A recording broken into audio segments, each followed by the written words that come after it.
Oh.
Welcome, everyone. Dolores, I think we're ready for you.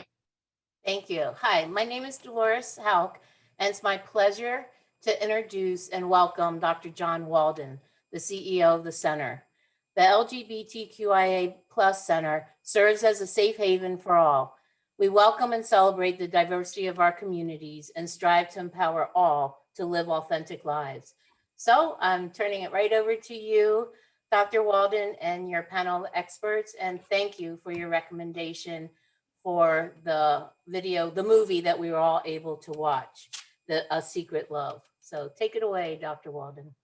All right, thank you so much, Dolores. I appreciate you very much, and good afternoon, everyone, and happy Pride Month. As mentioned, I'm John Waldron, he, him, his, and I'm grateful to the United Way for the opportunity to do this today, and so thank you very much. We have a great group of panelists who are going to share a variety of perspectives for Pride Month, and each will share what they hope we learn as a community during Pride.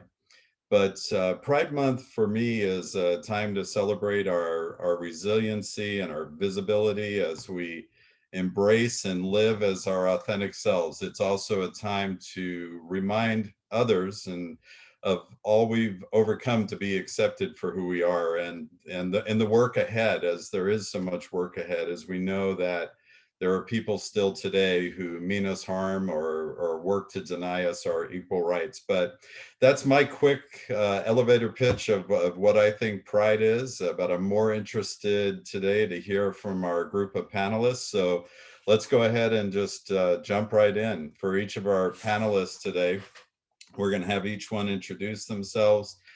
Please take a moment to tell us about your organization, what you do, your organization's role in the community, who you serve, and then please share with us that one thing that you wish the Southern Nevada community would learn during the month of Pride. So Holly, if it's okay, we'll go ahead and get started with you. Yes, let me figure out how to unmute myself. Good morning, everybody, or good afternoon, and thank you, everybody, for being here and giving us this opportunity to discuss this. I'm really excited to be able to have such a great amount of opportunities to be able to talk about different things that are important during Pride Month. So as John said, my name is Holly Reese. I am the Director of Advocacy Services and Training at the LGBTQ TQIA Plus Center of Southern Nevada. And we, as Dolores said in our introduction, serve not only the LGBTQIA plus community, but really everybody. We are here to be able to speak to, address, try in our best way to represent and offer space for people that are oppressed and suffer oppression, and to be not only a place to be able to provide advocacy, but also to be able to celebrate and offer a sense of safety and a home for family, right? That's really what the center is all about. So when it comes to Pride, these are, huge questions always that you get on a panel. And when it comes to Pride and what Pride means means to me, what I would like for the Southern Nevada community to know about Pride is that we're all different. Over and over and over again, what I hear from people that are outside of the community is, what's the big deal? This is no big deal anymore. It's all the same. Love is love. Like these little quick answers that you get that are kind of microaggressions in themselves, even being asked those kinds of questions. I really would love allies to understand that we all have stories. We all have historical trauma that we have experienced. We all have our intersections with race, with religion, with age, with all different kinds of things that we've walked through in the world, being people that are representative of groups that are marginalized and oppressed. And to be able to see us for who we are and not make assumptions about what that is, but actually be curious and ask questions to where they can hear who are we and what is our message to the world, and to really understand why it is that we have a sense of pride, because we are extraordinary. That is one thing that we all share in this community. We are extraordinary. We have survived oppression. We have survived hatred. We have survived and pushed to open up and change laws and to make this world a place that has that gives people the chance to be who they really are and to walk through the world in an authentic way. So there you go. There's my little speech. Thank you, Holly. That was certainly a lot, and we appreciate you very much and look forward to hearing more from you as we go forward. Sai, if it's okay, we'll turn it over to you and hear from you. Yes, can you hear me? We can. Good, all right, cool, awesome. Hi, everyone, so glad to be here. Thank you for inviting me to this. So I'm Sai Bernabei. I'm with Gender Justice Nevada. We do a lot of advocacy work, obviously, for the LGBTQ community, but specifically with the gender diverse communities. So with trans folks, non-binary folks, agender folks, anybody who's on that gender spectrum or beyond.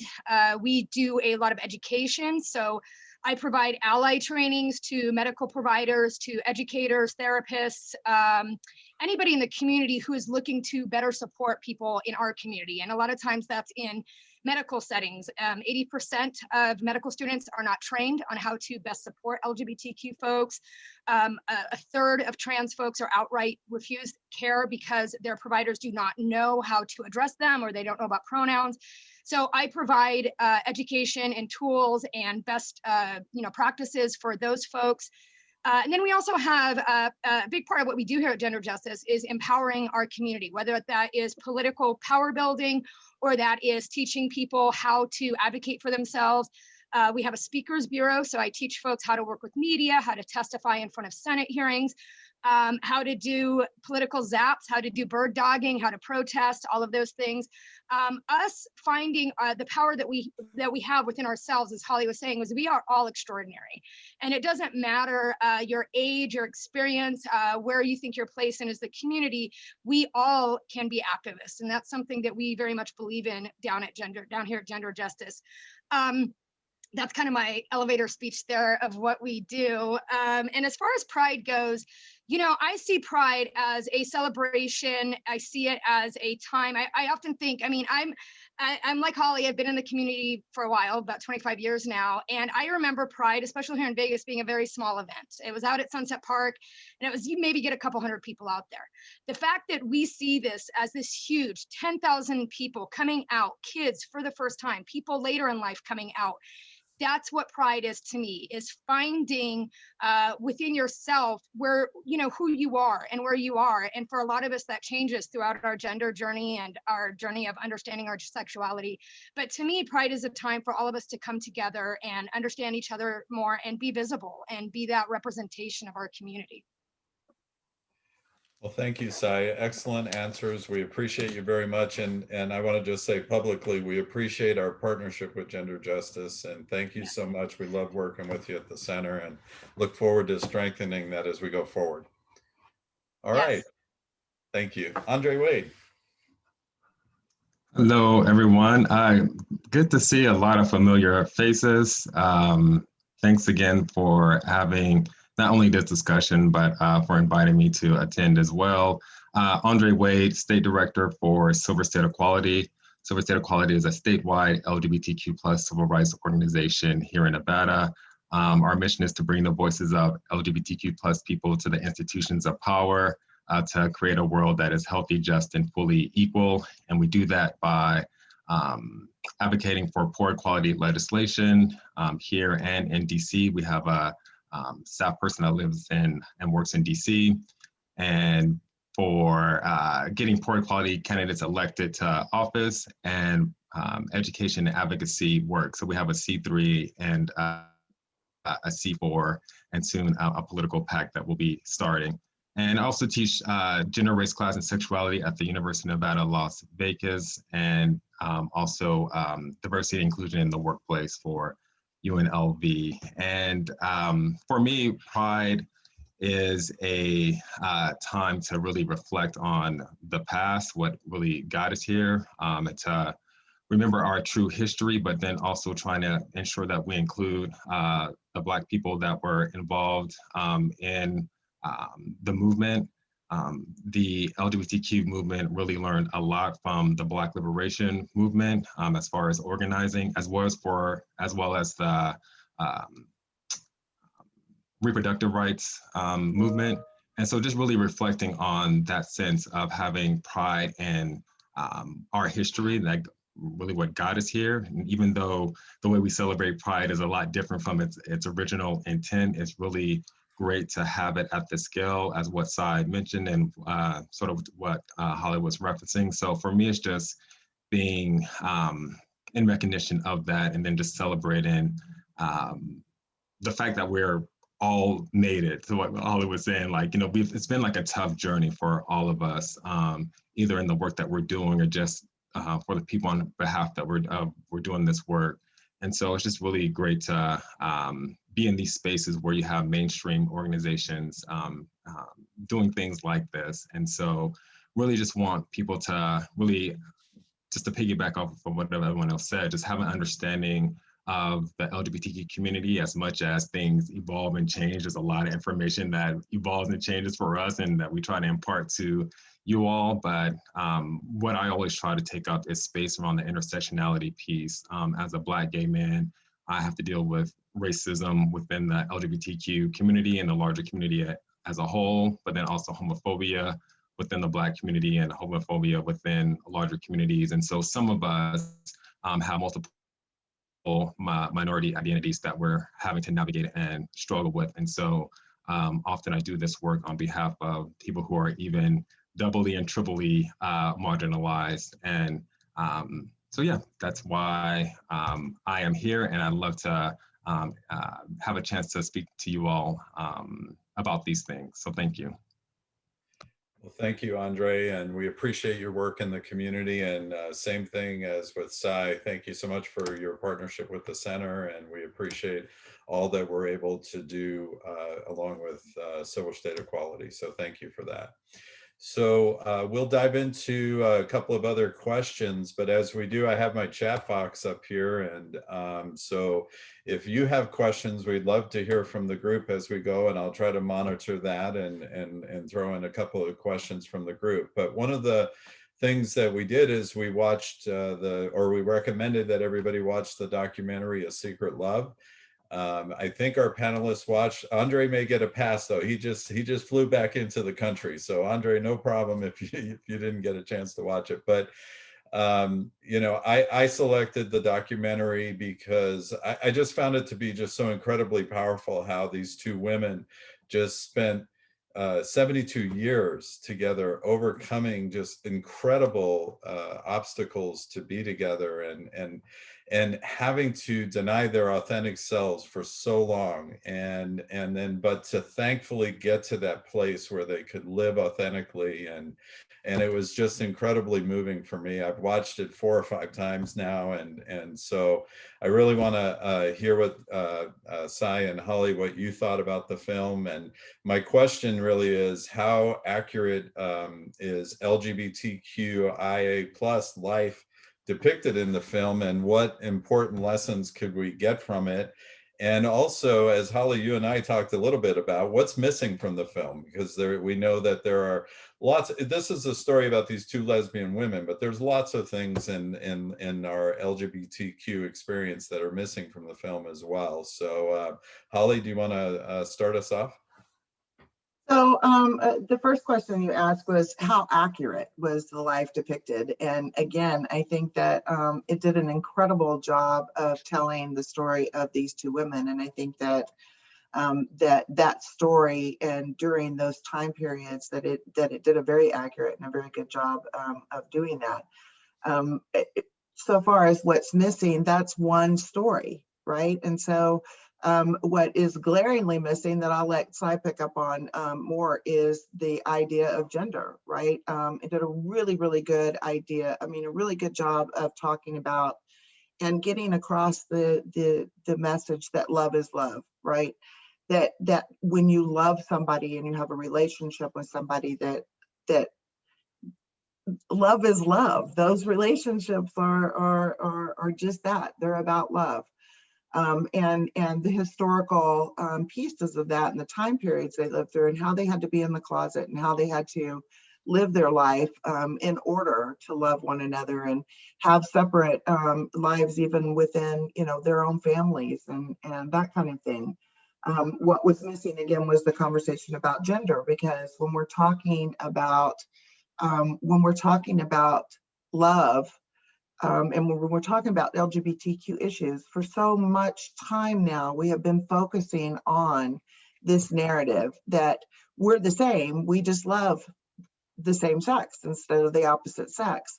And so everybody that, the whole gender conversation has been left out, and we're, you know, 40 or 50 years behind on that discussion, and where we're at in society compared to where we are, because we've been talking about gay and lesbian issues for a long time. So I can pick back up on that, but Cy, do you want to elaborate? Yeah, so I love the film as well. I mean, you know, I remember I came out in the 90s, and I remember going to the library or going to like Blockbuster and going to like the gay and lesbian section. There was like 10 titles. And I think it's so great that this generation of queer people have hundreds of titles. And on every streaming service right now, there's a LGBTQ section. I think it's great. So anytime I see a documentary like this, I think it's great. I'm someone who educates people on queer history. And I think something to acknowledge is that the history that is taught in the public school system has not only been whitewashed, but it's also been hetero-washed, and it's also been cis-washed. And we don't know our history. That goes to how worthy we see ourselves and the power that we have, right? And so I really love movies like this.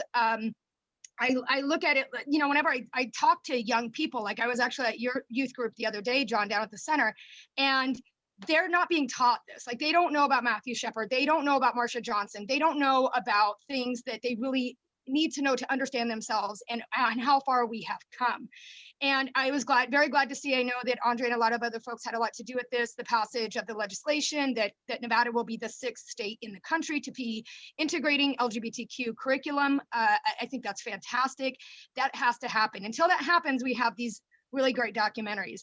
As far as these two women and the content in this movie, it's something that really inspires all of us, you know, but I think it also puts light on a couple other things. First of all, the aging population in the LGBTQ community. I mean, we see the boomers getting older. We see this affecting their housing. We see people going back into the closet because discrimination that is happening in nursing homes. And yeah, like Holly was saying, we're not even approaching talking about gender identity and expression, but really just issues that are affecting people who are sexual minorities. So, but I thought it was a great film and I love it. I would love to see this kind of film also be about maybe a couple where there is like a trans person in the relationship, maybe they transition during those are stories that I want to see, and that I think that there are not enough of those stories out there. Hopefully the success of a movie like this will open the doors for those stories. Well, I appreciate all of your comments, Sai, and especially I'm challenged by the fact that you point out that our youth are not, even at the center, are not necessarily getting the information that they need. Because one of the things I've been saying for years is that we don't always know where we've been as a community in terms of our young people coming up and the cost that has been paid. And so that's near and dear to me. And to hear you say we're not getting that at the center, that challenges me in a good way to make that happen. I appreciate that very much because we need to. No, you're getting it. I don't want to say that. Maybe I misspoke. Your kids are getting it, but in the public school system, they're not getting, you know, so that's what I meant. Thank you. I'm sorry. I maybe I just misunderstood that. But either way, I appreciate that point so much because I think it's absolutely critical. You know, you look at it from a standpoint of our understanding of life with HIV today, you know, and the fact that we can take a pill and prevent HIV, and a lot of times younger folks don't necessarily understand where we've been. And so I just think that's an absolutely critical point. Andre, I know you didn't watch the film. Anything you can add to all of what we're discussing here? No, it sounds like a great discussion. I don't want to make any assumptions about the film, but when it comes to representation, you know, we just try to have it where different people's experiences are illustrated, kind of to what Sai was talking about. Because usually when we think about the LGBTQ community and the stories that are told, it's narrowly thought of at times about the white male perspective. And so often women are left out and trans folks. And these are the super marginalized communities that have really pushed the agenda forward, but often aren't seen. But it's great to have these movies and these discussions and these stories out there because it brings light and education to the masses. Well, I hope everybody will be inspired on the call today that haven't watched this film to check it out. And one of the things I did want to ask also in relation to the film, but in relation in general to LGBTQ life, but how is it different today for people coming out, and how is it still a significant experience for them and often challenging for young people in the LGBTQ community, in many cases, older folks who come out later in life, as we often see. So I'll open that up for any of the panelists that want to talk about that. I'll take that one. Well, first, I'll take it first. Right. I think, you know, again, somebody who came out over 20 years ago, I remember when I came out, that at least what I thought was that the choices, you could be gay, lesbian, bisexual, or transgender, and transgender, it was seen as very binary. You were like, you were either pre or post-op, and you were either a trans man or a trans woman. Although we know that non-binary identities and identities along that spectrum have been around since the beginning of time, we are just understanding the language that we can apply to it. And whenever I hear this narrative of people saying, well, all these young kids these days with all these new words, it's not that there's any more people coming out as LGBT, because we've always been there, but there's more acceptance and there's more inclusive language. And that's what's really important to know about the differences between the generations. And I think also, as Holly was referring to earlier, is the trauma and the oppressions that we went through as a marginalized community was different. Like, I remember the AIDS crisis. I remember being an HIV educator in the 90s when the cocktail came out. And I think that those things affect us as we grow into our activism and into our pride and things like that. And so I love this, the new generation. I love neo-pronouns. I mean, this is my jam. I love this kind of stuff. And so every time something happens where we have some new vocabulary, or we have communities that are stepping up and demanding their rights, as well as, like Andrea was saying, in the past, it would just be the rights going to, like, white cis gay men. And now people are understanding their political power and doing that. And I love seeing younger generations do that. I'd like to jump off of what you're saying, Sai, in terms of people coming out, because I do believe that there are a lot more people coming out now than there used to be. I certainly don't think that there are more queer people than there ever have been in the world. But in terms of coming out, it is a completely different world. And, I was born in 1963. I raised 4 children with another woman, and they're all grown now. So it was an incredibly different world 10 years ago, 20 years ago, 30 years ago, and beyond that. But I think that the major difference that's happening now for people that are coming out is that, before, a lot of times in the community, before we really even understand who we are and have language to be able to express how we're different, we know that we're different, right? And I think that that is the major thing that's happening now, is with the internet and with all of the conversation and the movies and the social media and the language and everything that's happening, is that these kids who know that there's something different about them, but don't know what that is, they can figure that out. They can go out there and find out they're not alone. There's communities, there's words for this, there's names for this, there's people that can answer questions, there's narratives and stories and availability for them to be able to connect with those things in a way that I think is so much more empowering and healthy than what we had. I mean, I remember crying as a little girl because I didn't understand what it was that was wrong with me, and that there was something different about me, because I wasn't sexual yet. So it was difficult for me to understand that I was a lesbian, because I didn't know the word, number one. I didn't know what that meant. And it really wasn't about sex, right? Or about sexual feelings, and the narrative only connected it to that. So nowadays, I think that not only is the world more enlightened, I want to say more educated, and somewhat more tolerant, which I can't stand that word tolerant. We don't want people to be tolerant. We want people to be accepting, which is a different thing. But I really think that that's the major difference now between people that are coming out, is that it's easier to find community. It's easier to find access. It's easier to find others that are like you, and to help you get those supports to better understand who you are.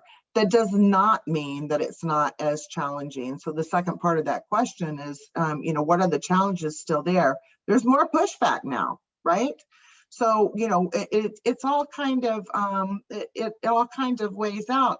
These women in the movie, they chose to stay in the closet to keep themselves safe and to be able to have a life. And they made a lot of decisions so that they could make that happen, and it worked for them. I certainly don't want us to all go back in the closet, but now people will clock you and recognize and push you, and hatred has come out of the closet in our country in the past few years in a big way. Bigotry has stepped out of the closet again in a big way. And so that pushback is something that is still significant, that it shows us we still have an incredible amount of work to do.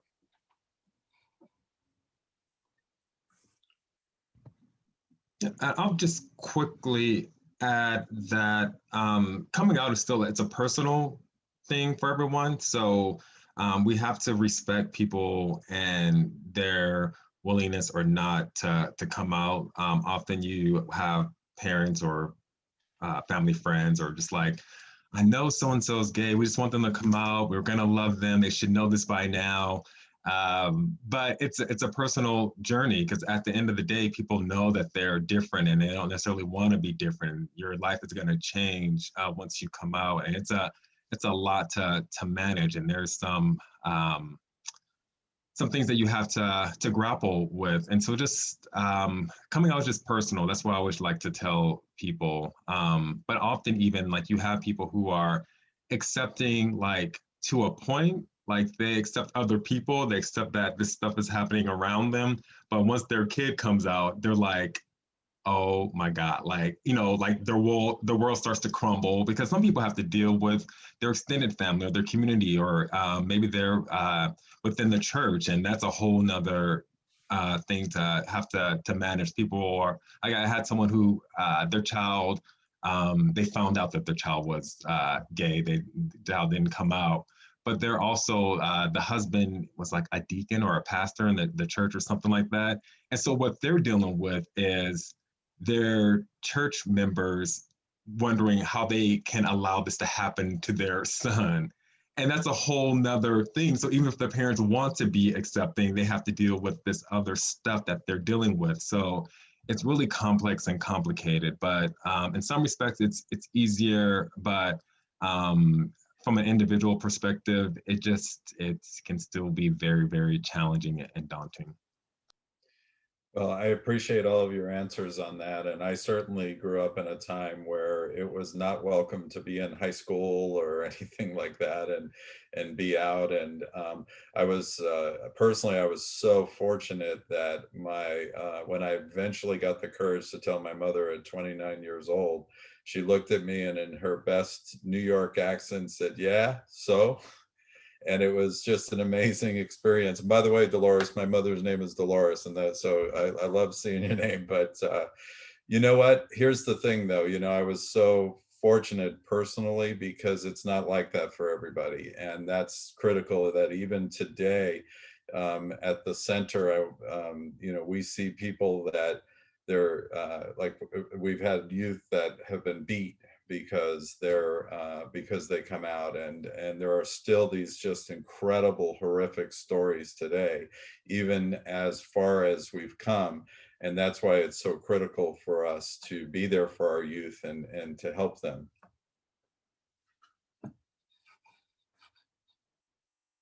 All right, let me remind you that we would love to have some questions from the group. So I'll keep monitoring the chat. But one of the things that we also wanted to talk about is to just delve a little bit more into Pride. And Pride was initially about liberation. People have been fighting for our rights in the LGBTQ community even before Stonewall, but Stonewall is known as kind of that tipping point where the LGBTQ community really stood up and fought for liberation. But I wanted to ask our panelists, you know, how is that still true today? What are we still fighting for today? And what are we also celebrating as well? As Sai indicated earlier, that it's also a celebration for us. So Sai, do you want to start us off? Yeah, sure. I think that one of the things that I want to always put out food for thought, right? Like what is not really talked about in our community. I think that for a lot of outsiders that consider themselves allies, which is great. And you know, I love straight people. My parents are straight. So I love y'all. Thank you very much. But I think that like something for outsiders to consider is that there is discourse within our community. there is a division in our community, and that's something we have to work on. We have to work on the racism that is in this community. We have to work on the sexism, the transphobia. I think people think that everybody under the rainbow, we all get along and support each other. I was scared to come out as gender nonconforming and as trans because, and that's another thing with coming out, is that most of us don't just come out once. We come out throughout our lives to different people and in different ways. And sometimes we change names and pronouns and things like that. So as Andre was saying, like, coming out is a very complex, nuanced thing. There is a lot of fear. There are safety issues. I'm not one of those activists who thinks that everybody should come out of the closet and we should all be out and then everything would change, because a lot of us would be harmed by it. But you know, yeah, like going back to just talking about the concept of telling people and knowing ourselves, that's something we're constantly working on, you know. And as somebody who is gender diverse, I'm constantly encountering it when I'm just out and about, getting, you know, just misgendered or dead named and things like that. That's something this is my professional life. You would think that like I'd be really good at it and I'd be like a super activist, but there's still times and places where it's unsafe for me.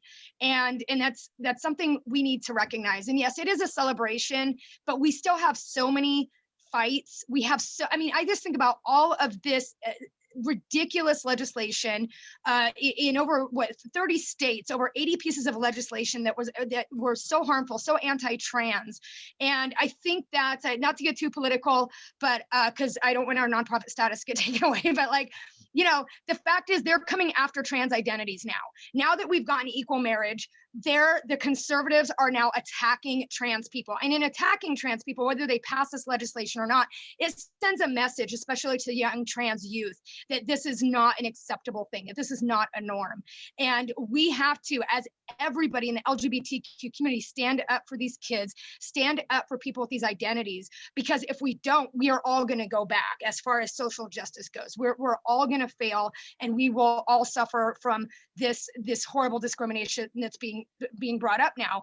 And it is kind of, I feel like now the real fight is with gender identity, is with folks who identify as trans and non-binary, and everything from they them pronouns to gender marker changes to participation in sports. Like, that's the fight in front of us. And when we look at Pride, it is about celebrating, but it's also knowing that there's going to be battles for years. I will always have a job. I always say that, like, there will always be something for me to do, because this is going to last forever. But we have to recognize that and be ready for that fight.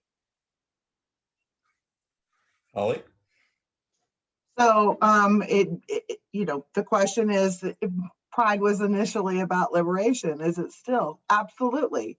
As I said, it absolutely is still about liberation. You know, we can't to say that our work is done and now we're just coming together to be able to celebrate is like saying that, oh, well, we had, you know, the civil rights movement and now there's no more racists. Like, it's just, that's simply so far away from the truth. It is an ongoing, continual a fight and struggle and celebration in the strides that we can make, and trying to hold on, right? Because with legislation in particular, like, we move forward and then it gets taken away, and we push back and we move forward again and it moves back, and so you know, it comes in waves, and it is bias and hatred is like an ocean, right? It just keeps flowing in the same way that love is that. It's that push and pull all the time.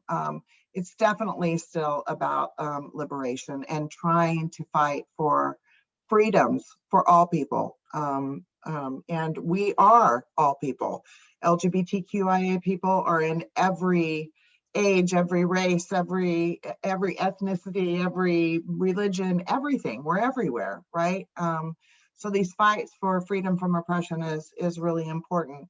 But it is also that time to celebrate and to know that we're not alone, and that the work that we're doing, the very act of living who we are, is an act of liberation, right? Just being who we are and surviving and moving forward is worthy of celebration and recognition. and that coming together and seeing other people. You know, my wife and I just recently moved, and we went out into our, we have a patio in the back. We went out in the back, and there's somebody flying a flag, right? The pride flag behind us. And I can't tell you the relief and the joy and the amazing feeling that you have in seeing that. It's like, this is a brand new neighborhood, and you never know. You just never know. And having that right there and right out loud is huge. And so that's big about pride to me. When those of us who can be out are out, it gives a way for other people to be able to know that this space is safe, right? And there, I am not alone. There are other people that are like me as well. So those things are really, really important. Thank you, Holly. Andre?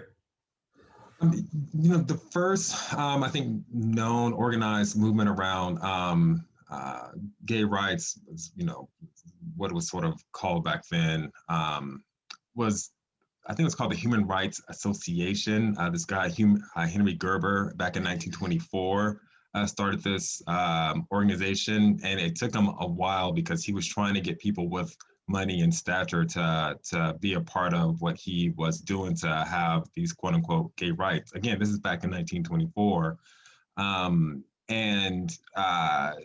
Slowly he got there and got some other people to be involved in the movement. And one of the things he didn't want and others didn't want was to have like bisexual people a part of it. But they finally had this one guy be a part of it. He was married with kids. And they're like, oh, you know, fine, like, come on, like, we need support and help anyway, so you can be a part of it. So they're doing their thing, and all these other things were happening.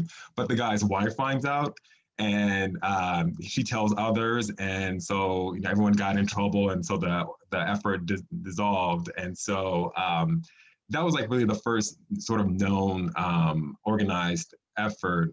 But then once you have Stonewall in the 60s and all the liberation movements in the 70s and 80s and the AIDS crisis in the 80s that really took any other small incremental policy efforts to the shadows, because there was just such work that needed to be done on a massive draining scale around HIV and AIDS.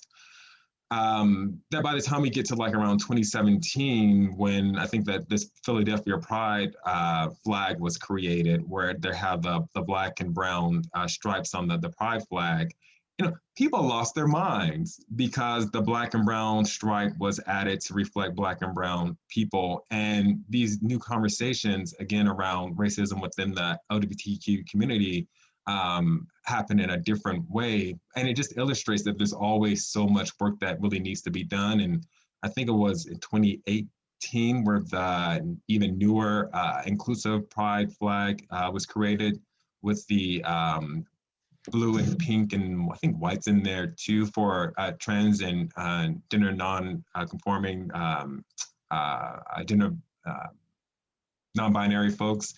And so that's just, it's huge because there's always room to grow and to expand. And as I mentioned, like the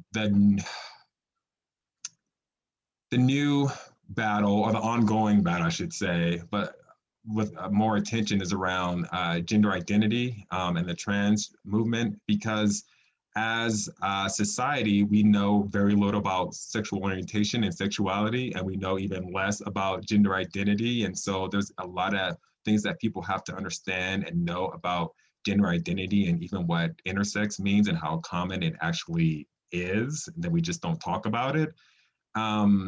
So people can really start to just have a better understanding in general. So it's going to take like a really long time. And, you know, Sai's here for the fight, and Holly and myself and John and others. So there's going to be a lot more work that needs to be done, but with new legislation that will require young people in school learning about history, it's not about like indoctrination or they're going to have, you know, be talking about sex, but just recognizing that there are LGBTQ plus people that have been a part of history. We've been on this earth forever, but we just need to have folks know about it. And so people can not only see themselves in these school textbooks, but others can see others in textbooks and have this sort of learning. So it's not that people are getting competency trainings on the jobs in their 30s and 40s and 50s and learning information about people for the first time and being like, wait, what are you talking about? And so there's still a lot more to be done, but we're here for it, so we're not going anywhere. Well, I appreciate all of your answers very much, you know, because I'm one of those people that I have somebody really near dear to my heart who just recently said, what do you all need pride for? You got marriage, you know, and why do you need to keep doing this? And then I've got people that, you know, that just they just don't get it, is what it comes down to. And you've all illustrated really important aspects of why we're still fighting for things, including the assault on our trans community. And Andre, I'm really appreciative that you brought up the intersex community, probably the least understood members of our, or among the least understood members of the LGBTQIA+ community.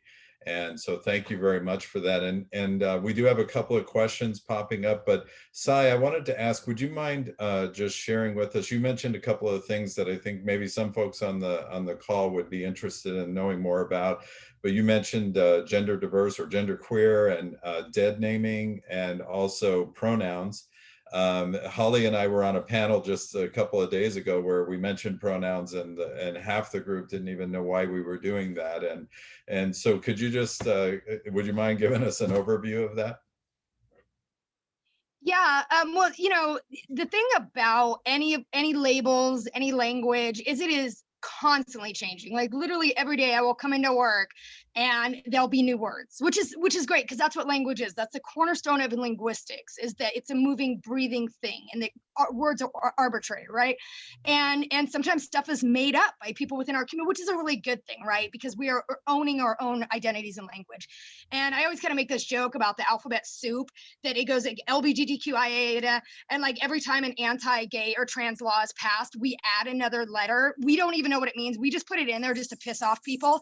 But it goes on forever. And that's a really good thing. Because like I said, I come from a place where it was like 4 letters. I also want to add a piggyback on what Andre was saying about talking about the Philadelphia pride flag and then talking about the progressive pride flag that has happened in the last couple of years.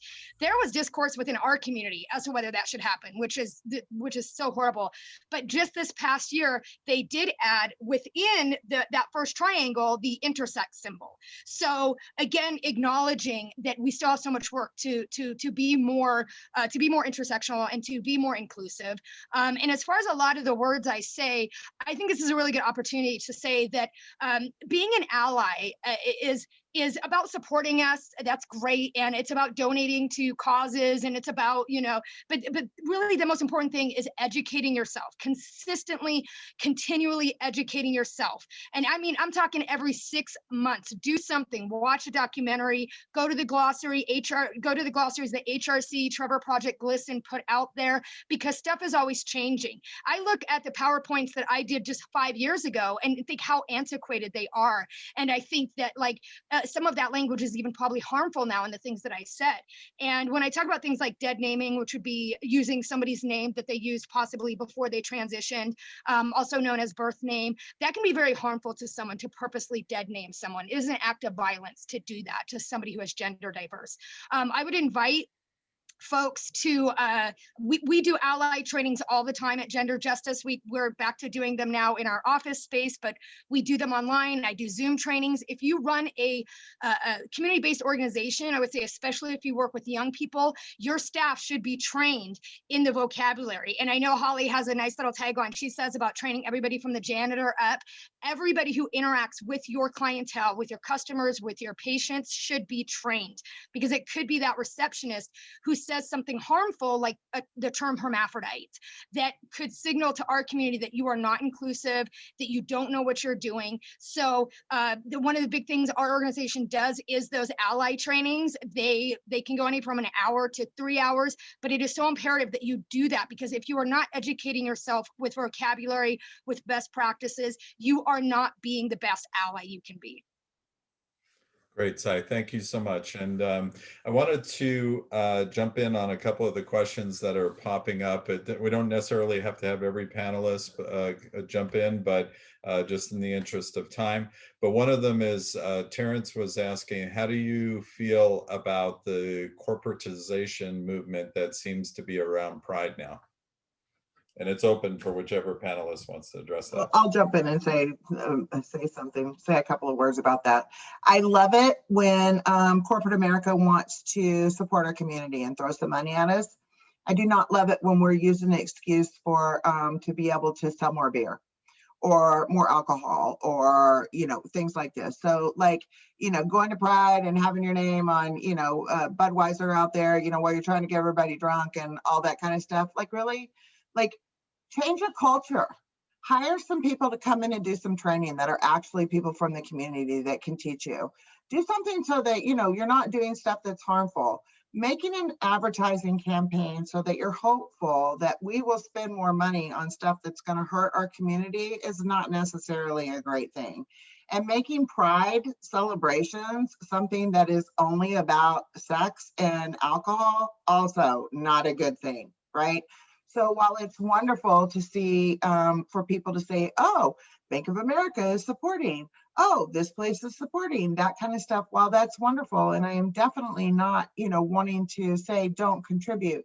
There are a lot of other things that you could be putting that money towards that would make a much bigger difference than having a banner or a sponsorship at Pride. So that's my own. How do I feel about it? So that's the feel word for me. I'm answering that. If anybody can, feel free to argue with me. That's my personal opinion. I'm like a Nina from Project Runway. I'm like, I love it and I don't. So it's like, it's the visibility, recognition and all that, but then, you just wonder what's going to happen July 1st. And there's memes about that, just this idea like the pandering and stuff like that, because it's great that people are supportive, but at the end of the day, if you start questioning these corporations or individuals, groups about like what they're really doing, and you kind of see that it's probably just surface level. So again, I love it and I don't.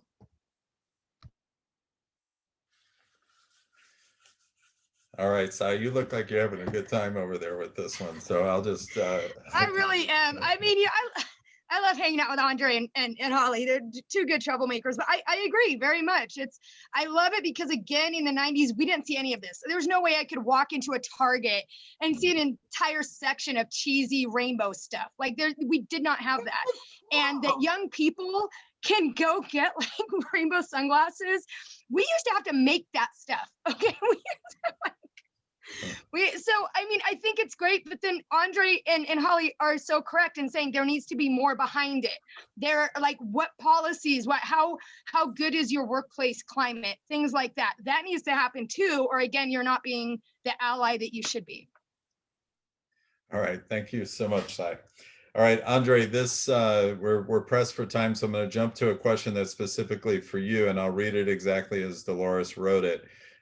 Can Andre speak about Nevada's progress in addressing the needs of the communities with funding? And Dolores, if you want to elaborate on that at all, you're welcome to, but or Andre, you can jump in. I can jump in. I don't see Dolores. Okay, all right. So Nevada is a lot more progressive thanks to Senator Parks and his colleagues. Most recently, Senator Scheibel, Harris, Spearman, a host of others. I won't go through the list. We made a lot of advancements for non-discrimination and equality for the LGBTQ community in Nevada, especially compared to other states. This past legislative session, we had 20 bills that went through the process that were either LGBT specific or inclusive. And we didn't have to fight against anti-trans bills related to sports. We always just have to make sure that we're playing offense, and when we're playing defense, we're not caught off guard because things could change at any moment. But there were still like 2 trans-specific bills that didn't move through that would have provided insurance coverage for gender dysphoria, so people can transition. And we have it for Medicaid, but just regular employers provided insurance. But then also protections for trans prisoners. That bill didn't pass as well, and so even though things went well and we're excited and it's great, you kind of have to step back sometimes and think like, what are the implications there? And maybe it was some technical issues that the reason why the bills didn't pass, but it could easily be a narrative that gets out of control if people start to think and assume that it was because of transphobia.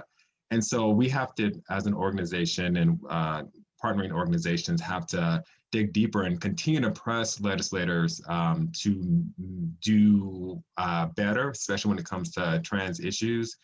And so lastly, to what John was saying earlier, like some people think that once we got marriage, things ended. And a lot of money came removed from the movement once marriage equality was passed, because a lot of from the donor class and organizations were really just specific to wanting to donate to that issue. But there's all these other issues that impact our everyday lived lives that require funding. And so we're continuing the fight to make sure that poor people, trans people, people of color, et cetera, et cetera, et cetera, with different immigrant or citizenship statuses are provided with these protections as it relates to the LGBTQ identity.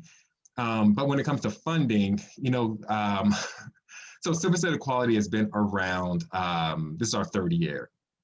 And before I was involved, people came to a lot of folks to find out if a statewide effort was wanted and needed in the community. And for the most part, people were like, yes, yes, yes. But there were still questions from some people or organizations like, well, if there's civil state equality now here, how is it going to be with competing for funding with the Center or the Human Rights Campaign and these other organizations like Gender Justice? Because there's this idea, or maybe the reality, that there's a limited amount of money to go to a limited amount of organizations. And so we're looking to have more mainstream organizations that provide funding to different organizations to continue to expand to the LGBTQ community, knowing that we all do different types of work. Gender Justice does different kinds of work than what civil state equality does, which is different from what the Center does, which is different from the Human Rights Campaign. But when we're all funded, we can work together as a coalition and really make change. Like, I need Cy to continue to show up to testify on these bills. I need to be able to reach out to Holly and say, hey, we have this training or this advocacy need going on. We need each other, but we also need each other to be funded and be funded without this competition. Because at the end of the day, when we talk about inclusion and acceptance and from a community perspective, that also means from a funding perspective. And so at any chance that we're able to talk to folks about the LGBTQ community, we also want to have these conversations with people who are holding the purse strings, because at the end of the day, we need good old-fashioned money to do this work. And having volunteers is one thing, but me having 10 volunteers at an event is not going to help pay for that event. So money is always needed. All right, thank you, Andre. We only have a couple minutes left, and there's 2 questions in there, and I'll just go in order that I got them, and because I think we only have time for really one more. And Dr. Ray, I'm sorry that I think yours was the second one, and so, but the question that was here is, many organizations on the call today are NPOs, and how can they be more inclusive internally and externally with programs and communications and et cetera, just more inclusive of the LGBTQ community?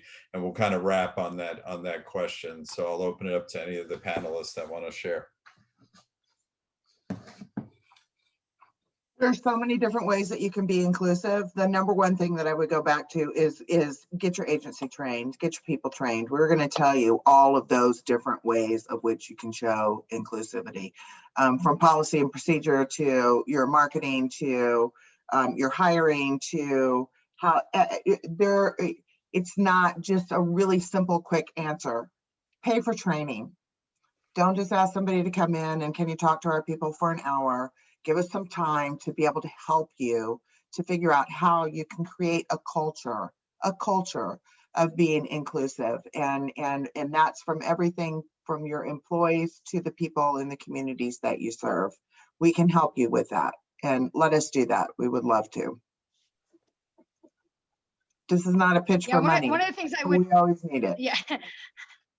One of the things I would say is everything's Holly is saying, but I think Andre does this too. We do organizational assessments of other community-based organizations, and because every single one of you has LGBTQ folks either with your colleagues or with the clients that you work with, and it's everything from imagery. You know, when you walk in, do you know it's a safe space? Do you see symbols? Do you see flags? Do you see things like that?